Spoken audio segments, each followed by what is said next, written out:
और जब कोई सुहागन ये पालना और चूड़ियां इस डाली पर बांधती है ना, तो 1 साल के अंदर अंदर उसके आंगन में एक हंसता खेलता बच्चा होता है। मैं इन अंधविश्वासों में यकीन नहीं करती, और वैसे भी मुझे बच्चे की कोई जल्दी नहीं है।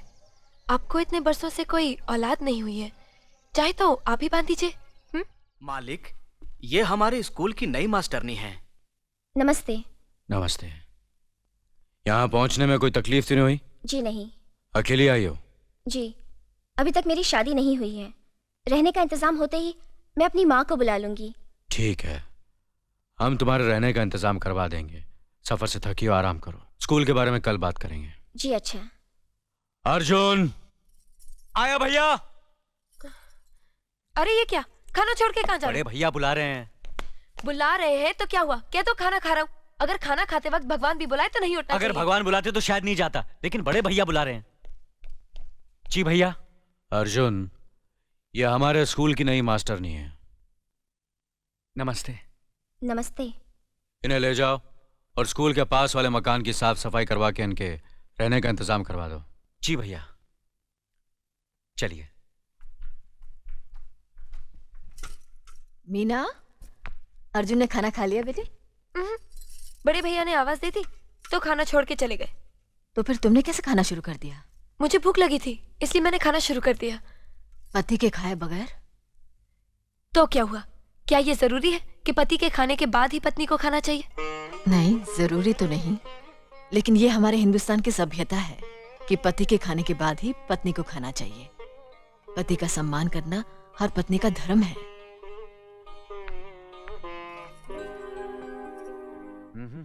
अर्जुन आया बड़े भैया। चाय पी लीजिए।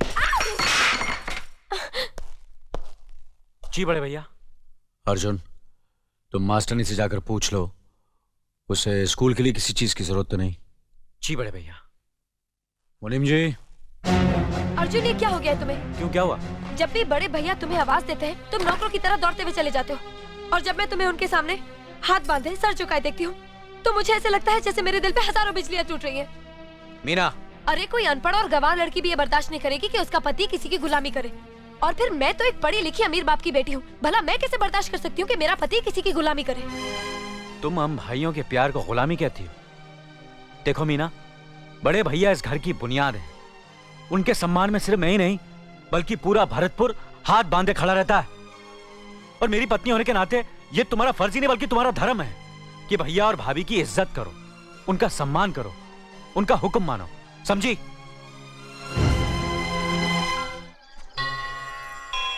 आओ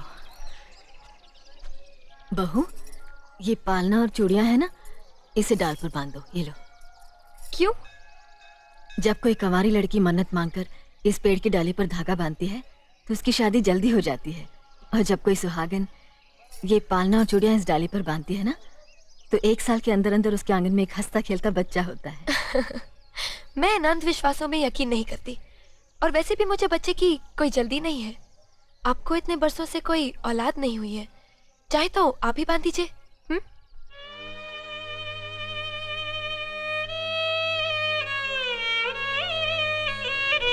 इसे क्षमा कर देना देवी माँ, अभी ये बच्ची है ना, इसलिए कुछ नहीं समझती।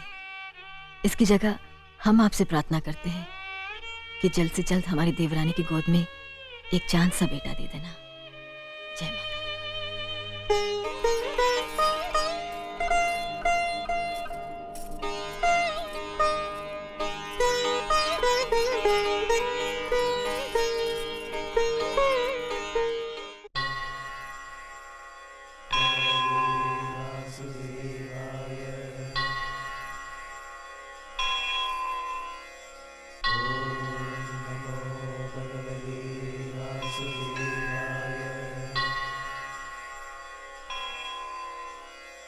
मालिक, मैं 2 दिन के लिए रामपुर जाना चाहता हूँ। इसमें पूछने की क्या बात है मुनीम जी? सुनो, 1 गिलास पानी देना। क्या? 1 गिलास पानी ले आओ।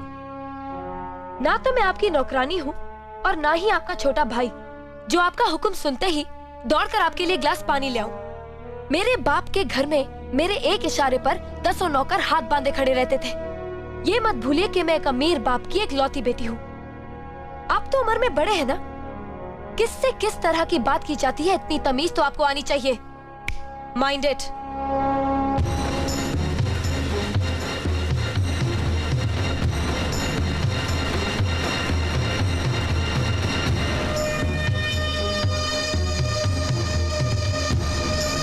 मालिक, छोटी बहू की बात का बुरा मत मानना, नादान है, बच्ची है। गलती हमारी है मुनीम जी। हमने ऐसी लड़की को काम करने को कहा जिसे काम करने की आदत ही नहीं है। बड़े भैया पानी। नकुल, वो ट्रैक्टर रिपेयर करवा लिया ना? जी करवा दिया। ओम कर्पूरगौरम करुणावतारम संसार सारम भुजगेंद्रहारम सदा वसंतम। प्रभु, मैंने देवता जैसे परिवार के साथ हमेशा इंसानों जैसे झगड़े किए हैं, नफरत पैदा की है। मुझे सुनती दो ताकि मैं सबके दिलों में अपने लिए प्यार पैदा कर सकूं, अपने घर की मान मर्यादा और खुशहाली को सदा के लिए एक अटूट धागे में बांध दूं। परमेश्वरम। आरती लीजिए। नमस्ते मालिक। नमस्ते मालिक। नमस्ते मालिक। नमस्ते। मालिक, शंकर जी का प्रसाद लीजिए। मालकिन, भोलेनाथ का प्रसाद लीजिए। ये भी लीजिए मालिक। शुक्रिया चाचा। वाह वाह भैया, बहुत बढ़िया। मालिक मालिक ठंडाई पी के जाइए। ठंडाई? मालकिन, हाँ, आप इसमें भी भंग वंग तो नहीं है ना? नहीं नहीं मालिक, इसमें लीजिए कुछ ना नहीं। मालकिन। पक्का? मालकिन ले लीजिए। नहीं अरे पियो पियो पियो मालकिन। पियो पियो पियो, कुछ नहीं है इसमें।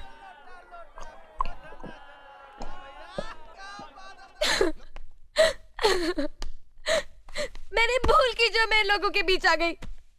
मेरी तो इस घर में कोई इज्जत ही नहीं है। जब देखो तो सब मेरी इंसल्ट करते रहते हैं। मैं कब से रो रही हूँ, तुम पूछ भी नहीं रहे हो कि मैं क्यों रो रही हूँ। बेकार हो रही है तो कौन पूछेगा? अच्छा, तो मैं तुम्हारे लिए और इस घर के लिए बेकार हो गई हूँ। अरे बेकार तो तुम हो गए अपने परिवार के बीच में रहकर। मैं कब से बोले जा रही हूँ और तुम हो के सुन ही नहीं रहे हो। इंसान की चीख सुनकर लोग शुभ अशुभ का विचार करते हैं, लेकिन जब मेंढकी को जुकाम होता है उसकी चीख की कोई परवाह नहीं करता। ये मत भूलो कि जब मेंढकी चिल्लाती है तो आंधी और तूफान आते हैं। आंधी और तूफान आएंगे तो उसका नतीजा तुम्हें ही भुगतना पड़ेगा। तो फिर ठीक है, अब मैं तुम्हारे साथ तब भी रहूंगी जब तुम मेरे साथ मेरे डैडी के घर रहोगे।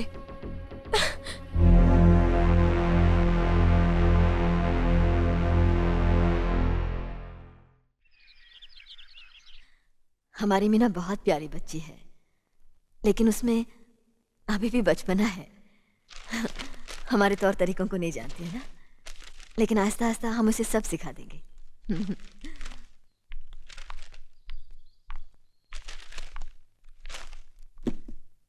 बड़े भैया, ये अपने घर जाना चाहती है। जाना भी चाहिए, 4-5 महीने हो गए, मायके की याद भी आती होगी इसे।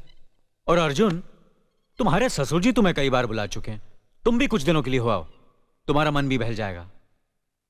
अगर ये वापस लौटने के लिए जा रही होती तो मैं जरूर जाता, मगर ये तो हमेशा के लिए इस घर से जा रही है। कैसी बातें कर रहे हो? अगर तुम दोनों के ख्यालात एक दूसरे से नहीं मिलते तो इस मामले को घर की 4 दीवारी में बैठकर आपस में सुलझा लेना चाहिए।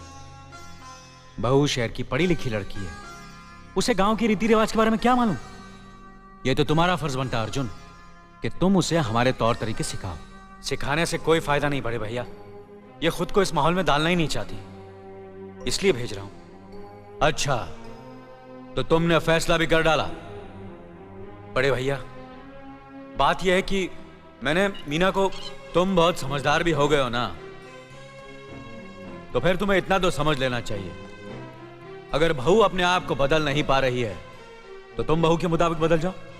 आखिर वो तुम्हारी पत्नी है, उसका साथ देना तुम्हारा धर्म है। तुम्हारे भरोसे ही तो उसने अपनी सारी जिंदगी सौंप दी तुम्हें।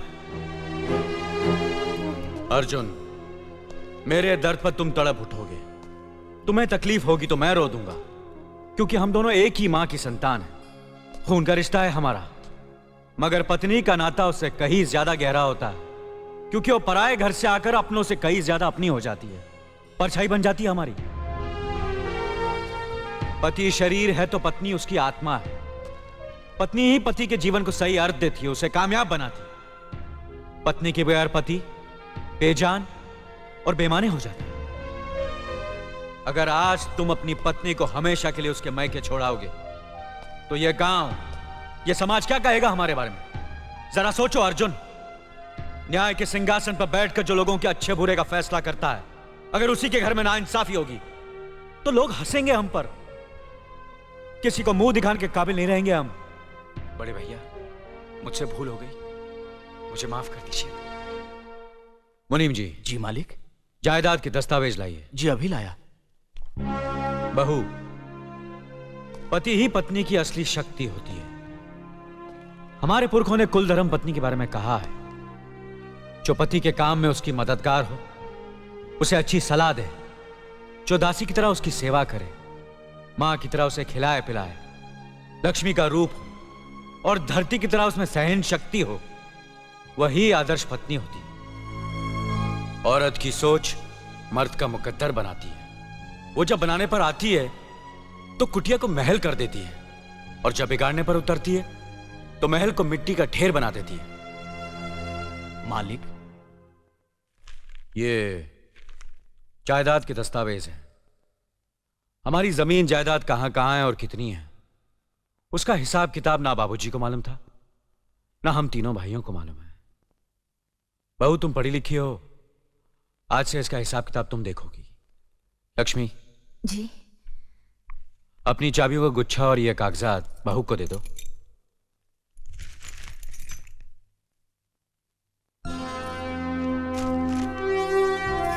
आज से तुम इस घर की मालकिन हो। तुम जहां कहोगी, जिस कागज पर कहोगी, हम तीनों भाई चुपचाप आंख बंद करके दस्तखत कर देंगे। जैसा कहोगी वैसा ही करेंगे। बस एक ही विनती है बहू, हम तीनों भाइयों को अलग करने का ख्याल अपने मन में कभी आने मत देना।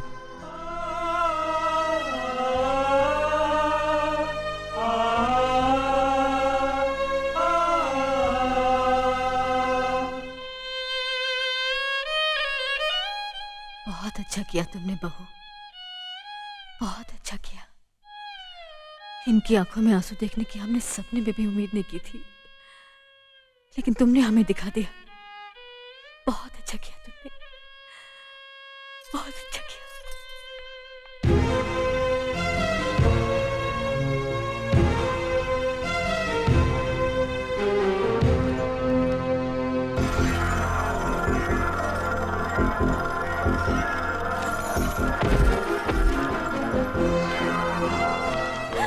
मीना, मीना, क्या हुआ बहू?